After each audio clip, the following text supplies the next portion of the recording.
Welcome into the Skinny Podcast. It's the weekly Potpourri edition. I'm Richard Skinner, Local12.com digital sports columnist and editor with Rick Broering. As always, it's presented by Blake, the Attorney Mason. We got a lot of Bengals to get to, a lot of college basketball, and a lot of negativity around the local college basketball scene. I'll give you a best bet of the week. That probably won't be a best bet, but I'll throw it out there anyway. And then the portion of the podcast, which is my favorite, where you can ask me a question on any topic. Just go to the Twitterverse, the Xverse, hit up the hashtag AskSkinnyAnything. Rick, this feels like it's going to be an awful couple, 3 months on the college basketball front. Let's start, I guess, with Bengals, and then we'll get to college basketball. Yeah, let's do that. The Bengals lose to the Browns to end the season 20-18 on Sunday. Let's start with Myles Garrett, because he did set the NFL's new single-season sack record when he pulled down Joe Burrow with just over 5 minutes to go for his 23rd sack of the season. We talked about this on last week's show, and you said if Burrow did the Favre thing and took a flop, took a dive, that you would lose a little bit of respect for him. So was this a legitimate sack, or did Burrow take a dive here? No, I think it's a legitimate sack. I think he's trying to avoid getting clobbered. 5 minutes to go in your season. Do you think you want to take a hard hit from Myles Garrett? You remember the one time he scrambled? He looked like the small dog in the neighborhood being chased by the big dog, looking over his shoulder like, oh my God, he's going to kill me. I really like Kyle Brandt of Good Morning Football. He can get hot takey, but I do like him. He had that hot take of Burrow taking a dive, and I'm like, no, dude, he didn't take a dive. He just didn't want to get clobbered. And what's wrong with that? I think it's somewhere in between. I think in his mind, what he saw developing there was, I'm probably going to get caught by somebody here. Like, I might be able to get away from Myles Garrett, but I'm going down on this play. Like, I'm not going to get out of all of this. Haven't we asked him to do that? Yeah, and then, right, like, I don't have a huge issue with it, but I do think he was like, okay, it's getting late in this game. I'm probably going to go down here anyway. Let me lay down for Myles and let him get this. I do think he laid down for Myles Garrett on that play. I don't. When that happened in real time, that thought never even entered my mind whatsoever. I don't think anybody sitting around me in the press box thought anything other than he just really, got because I think everyone watching it live on TV did think that for the most part. Yeah, I think he did exactly what we've asked him to do at times, which is get out of harm's way, especially with 5 minutes to go in a lost season. The last thing you need him doing is running around like a chicken with his head shot. I mean, it was bad enough on the one where he kept looking over his shoulder for Garrett and got to at least safety. That was bad enough. But when you're caged in like that, and Myles Garrett's somewhere lurking, just get down. Yeah, and like, to be clear, I think this is a weird situation where it's like in between. I don't think this is one where you would lose any respect for him, because he was probably going to get sacked regardless. I don't think there was like anywhere for him to go and make a play there. But I also think he didn't like put up a fight and try to get away from Myles Garrett there. I think he went ahead and just was like, all right, here you go. Have your sack, buddy. Celebrate. And that's like, I don't think that there's an issue with that in that situation, because I don't think he was going to get away. I do think he was going to go down regardless. So it didn't bother me, but I did think it was funny how it ended up playing out after we had that conversation, because it ended up being like just enough in that gray area where people were going to have the conversation and there were going to be some hot takes about it. Yeah, the Brett Favre one was a blatant laydown, though. Right. I mean, that one was literally like, I'm going to take 2 steps back and I'm going to fall down and you're going to touch me and that's going to be that. This was a play. And listen, they were playing that game to win in a way, and I'll tell you why I don't think they were completely playing it to win. They were playing that game to win in a way, Rick, right? And you're going to take a sack down 2 as you're trying to drive for the winning score? I don't think so, man. Yeah, no, and that would be my point about it. It's not that, like, the Favre one, you could almost question if Favre called a broken play there on purpose. Like, he literally took 2 steps back, had a handoff that was like he wasn't even close to making the handoff, and then took 2 steps towards Strahan and laid down. Like, it was an obvious he was giving him the thing. That wasn't the situation for Burrow. Burrow was running a real play, and I think he saw what was going on around him and was kind of like, all right, I'm not going to take a big hit here. I'm not going to make you chase me and let someone else get this sack. I'm going to go ahead and let you have it right here, and I'll go down for you. A lot of people, including Zach Taylor, were worked up that the ref stopped the game and let the Browns come out on the field and celebrate right there when it happened in the middle of a Bengals drive on second down and in a close game. What did you think about that? Yeah, if it wasn't conveyed to the Bengals that the game was going to stop, and it was apparently not, then yeah, that shouldn't have been allowed. Listen, it is in the middle of a drive. Teams sometimes play up tempo, right? Like, you have a play and you want to get right back to the line of scrimmage and run the next. What if that's what the Bengals were trying to do in that circumstance?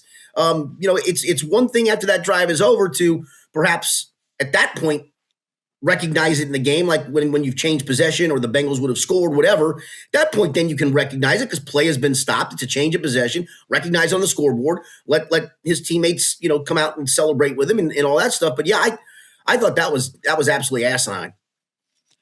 I think all of that's legitimate, but here's why I don't have a problem with it. Because the NFL is a business. It's a giant marketing platform to begin with. They wanted that moment to celebrate for marketing purposes and do their whole video thing going forward. If you don't want that to happen to you, you don't want them to have a celebration in the middle of a game like that when you're trying to make a meaningful drive, then don't end up in a meaningless football game. They were willing to do that because that game didn't mean anything. Let me ask you this. If that was the Ravens and Steelers, do you think they stopped that game in that moment? Because I don't. I don't either. No, I don't. But right. So that would be my point. Playing a meaningful game then. Yeah. I'll go back to this. At the worst part of this is the NFL should have at least conveyed to the Bengals, if he gets the sack, we're stopping the game no matter when that is. Correct. What if that sack happens with 32 seconds to go and the Bengals knocking on the door on the Cleveland 7-yard line?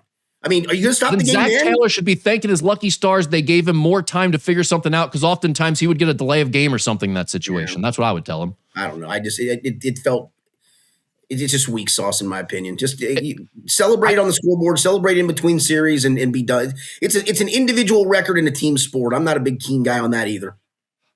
I don't disagree with what you're saying. Like, if I'm the Bengals, I would probably be bitching and moaning about this because that's not how it should happen.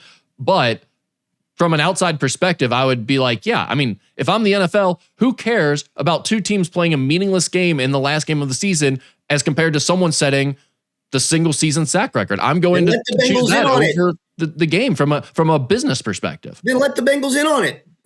They should have told them. They should have told them.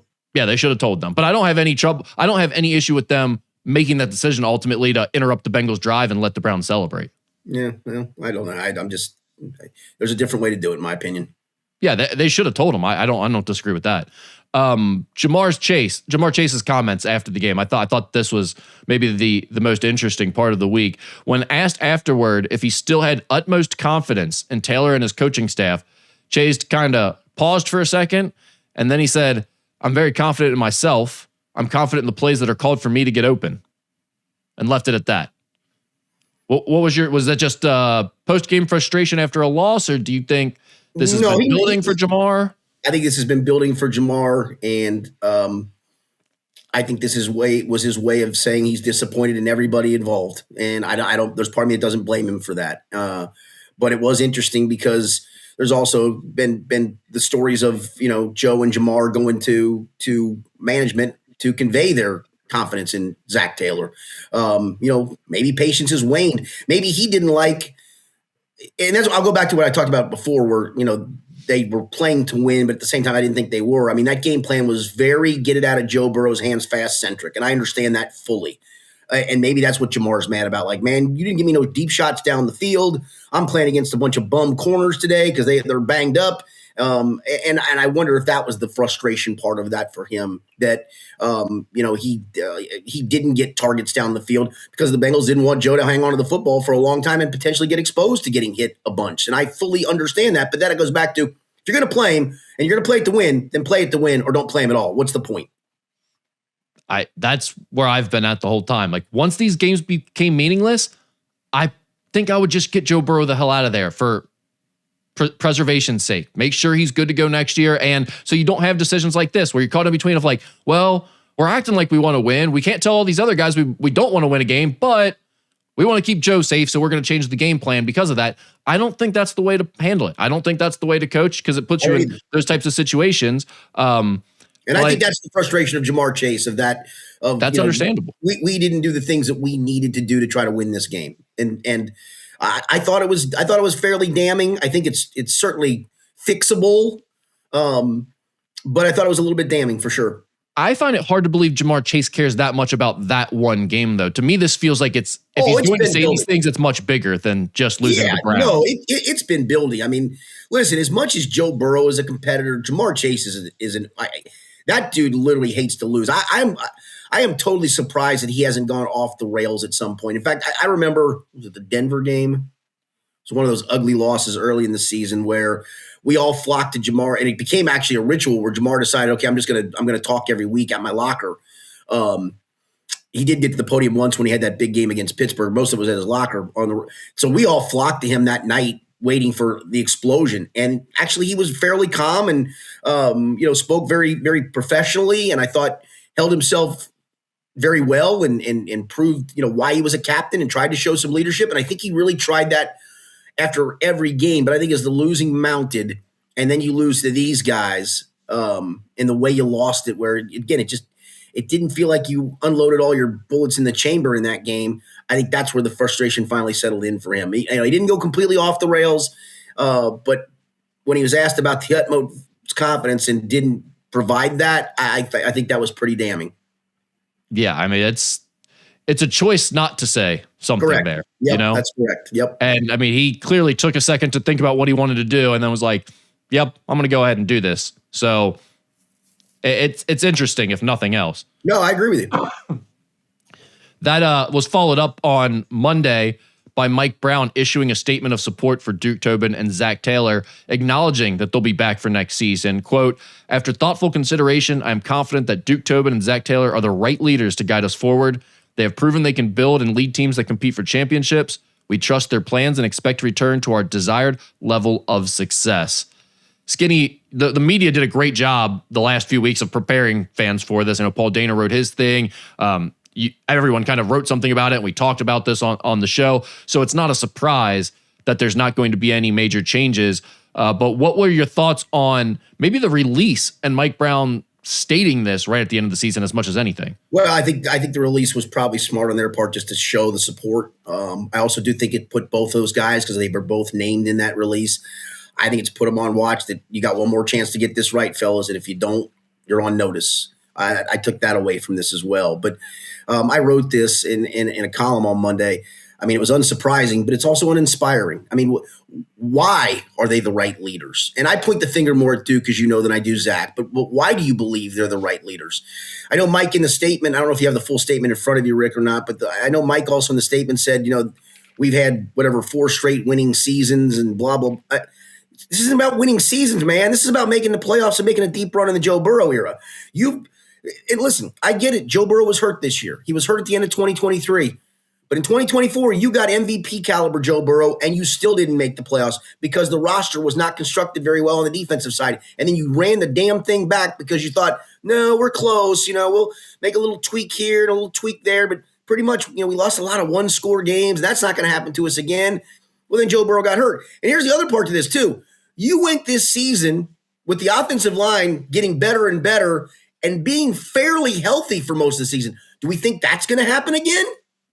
Unlikely. It's a big ask. And so you keep wasting these opportunities.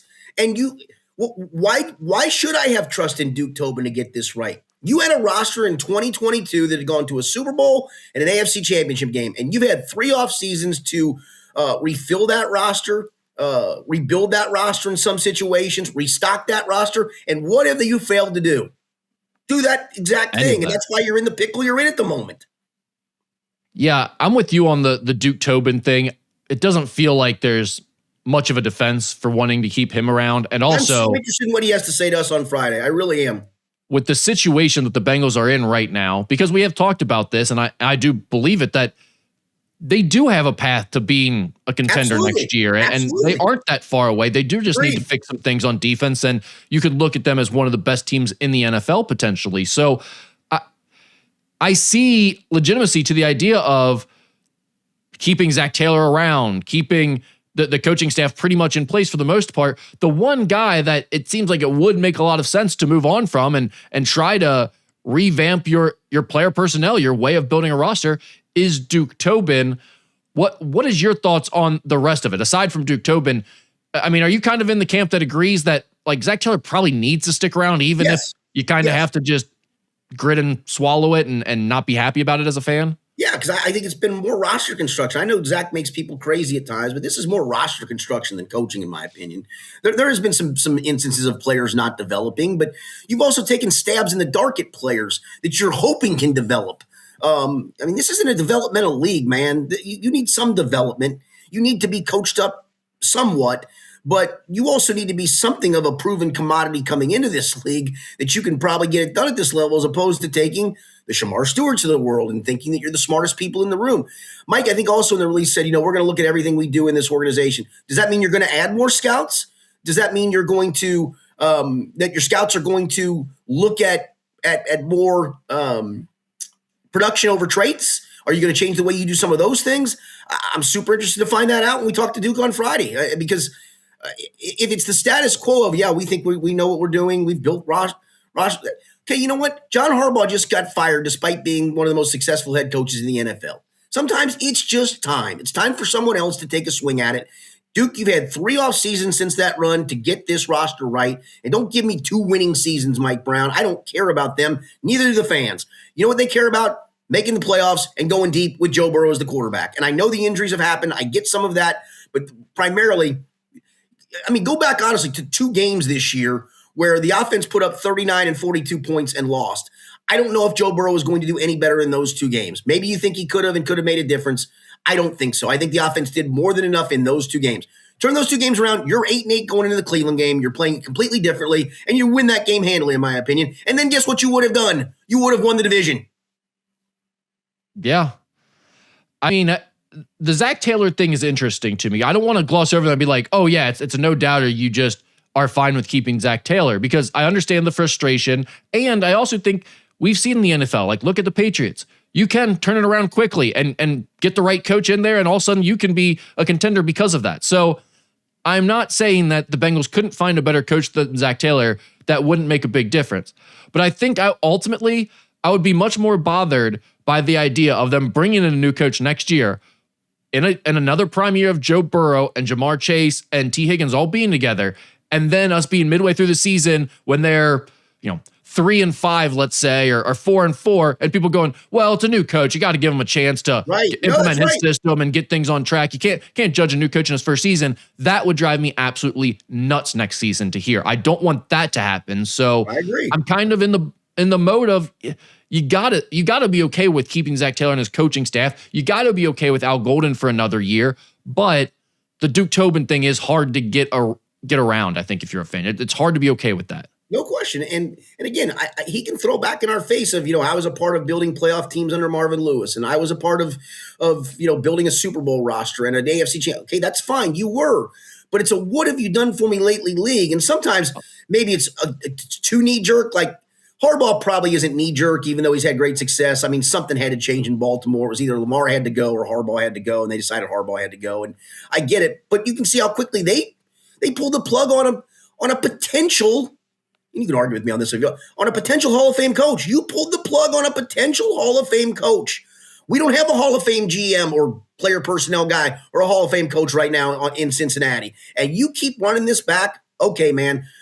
Again, to your point, I think it can be done in one off season. But you better, again, I'll go back. You better get this right. There's no turning back from not making the playoffs next year. Joe Burrow, injury, whatever else happens. Nope, there's no more excuses. You either get this right or you gone. And it's got to be probably everyone at that point, right? Yes, everyone. It feels like it's a clean house moment. And at that point, you really feel like you're going back to almost ground zero, even with Joe Burrow still. And that's then in 2027, turning 31-year-old Joe Burrow. That's a sad state of affairs to think about right there. Yep. One last thing I did have on the Bengals that is kind of tangential. Taylor Britt was booked in the Hamilton County Jail Tuesday after pleading guilty to reckless driving in court. Prosecutors say Taylor Britt drove through downtown Cincinnati, ran several red lights. He was cited again in September, shortly after the Bengals game against Jacksonville. According to police, this time he was accused of driving without a license, drag racing, and crossing a yellow line. The judge yesterday sent him straight to jail for 5 days and said, do not pass go, do not collect $200. That's a gift, 5 days instead of 30. He's got to do them now. What's your take on Taylor Britt heading to the Slammer, Skinny? I do hear these guys peel out of that parking lot at Paycor a lot. He got busted on Joe Nux all way. From what I understand, there were still a lot of fans after that game milling around. As you can imagine, it's down by the banks, and fans spill out to the banks. That's dangerous. And I think sometimes it just shows the immaturity of these guys. There's a lot of immature dudes that play professional sports, and he showed his immaturity in that moment. And I like Cam personally. We talked to him on Monday, and I thought he was pretty straightforward of, hoping to come back, but maybe a change of scenery is best for him. And maybe a change of scenery is best for him. Not to be out here dry snitching because, I like social media. I like guys pushing fun things, but go ahead. I was going to say, I'm wondering if like Jamar and T, who are out there posting on their YouTube channel, them driving 110 miles an hour down to Rabbit Hash, Kentucky, are thinking, maybe we need to delete some of those videos or something. Yeah, you think? Well, when you see this, no, I would say. So where do you like to street race? Where's your favorite speed? Yeah, typically I do what Jamar and T do. I drive down to Rabbit Hash and just on the dangerous two-lane route. Yeah, Route 20, the dangerous 2-lane Route 20. That's a good. That's a good time had by all. That's where most of the car people around here like to go. Yeah, that's where you can wrap yourself around a tree pretty easily. Good luck to you. Yeah. I mean, I don't typically choose the downtown scenario. I'm not really a Need for Speed Underground guy. I was more of like a Need for Speed 1 type of guy, I guess. Yeah. Idiots.